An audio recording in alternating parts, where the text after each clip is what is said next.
Selamat datang rekan-rekan di channel ini, channelnya para tenaga honorer dan P3K.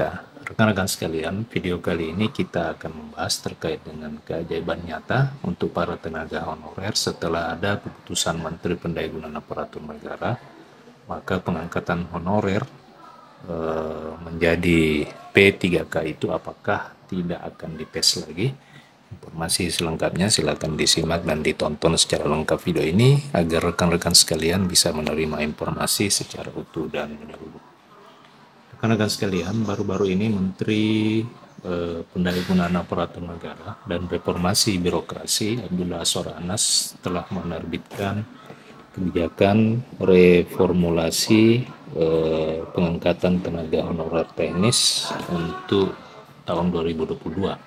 Reformulasi ini diberikan kepada para tenaga honorer TNS administrasi untuk diangkat menjadi P3K tahun 2022. Kebijakan reformulasi diterbitkan sebagai respon atas problem gugur massal P3K tenaga TNS administrasi tahun 2022 akibat nilai tes yang 80% peserta honorer TNS administrasi itu tidak mencapai passing grade.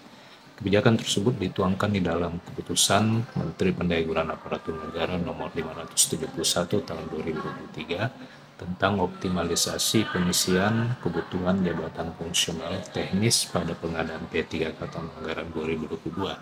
Para honorer tenaga teknis di hampir di seluruh daerah menyambut baik keputusan ini. Salah satunya berasal dari pemerintah Kabupaten Ponorogo yang ikut seleksi di dalam P3K tahun 2022 tetapi gagal memenuhi atau tembus atau lulus standar passing grade yang telah ditetapkan.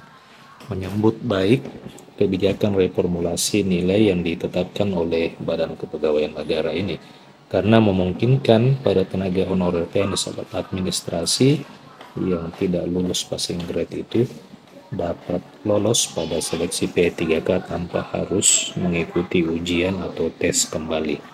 Nah, rekan-rekan sekalian, itu yang dikatakan oleh Kepala Badan Kepegawaian dan Pengembangan Sumber Daya Manusia Kabupaten Ponorogo, Andi Susetyo, yang menyebutkan bahwa tidak akan ada tes lagi, istilahnya reformulasi.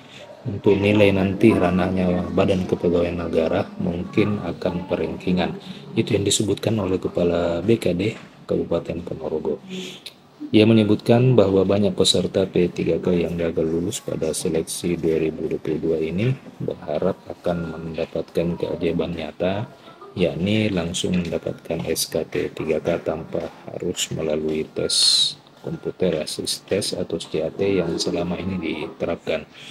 Dijelaskan rekan-rekan sekalian, salah satu alasan reformulasi tersebut adalah jumlah kuota formasi P3K tenaga teknis tahun 2022 itu secara nasional hanya terpenuhi sekitar 30%. Sedangkan untuk Kabupaten Ponorogo sendiri hanya terpenuhi 50% oleh karena soal yang diujikan dinilai terlalu sulit. Jadi ini yang menjadi permasalahan rekan-rekan oleh karena memang soal pada sistem CAT itu menyebabkan hampir seluruh tenaga honorer, khususnya honorer TNS administrasi, merasa sulit dan merasa sangat mustahil untuk bisa diangkat menjadi P3K apabila dilakukan tes CAT kembali.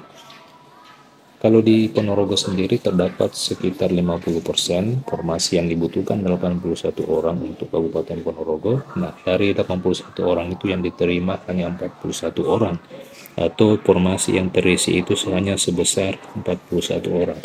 Hal ini diakibatkan oleh karena 50% formasi itu tidak dapat diisi oleh karena mayoritas para peserta honorer tenaga teknis administrasi tidak dapat memenuhi nilai passing grade yang telah ditetapkan. Nah, rekan-rekan sekalian, bagaimana tanggapan rekan-rekan terhadap kebijakan reformulasi yang dikeluarkan oleh Kementerian Pendayagunaan Aparatur Negara ini? Apakah rekan-rekan setuju dengan kebijakan ini yang dibuatkan atau memang dikhususkan kepada para tenaga honorer teknis administrasi? Silakan tuliskan komentar rekan-rekan di video ini, dan untuk baru rekan-rekan yang baru bergabung di channel ini silakan di subscribe terlebih dahulu agar rekan-rekan sekalian terus mendapatkan update informasi terbaru seputar tenaga honorer P3K dan aparatur sipil negara. Demikian rekan-rekan video kali ini. Terima kasih telah menyaksikan. Sampai jumpa di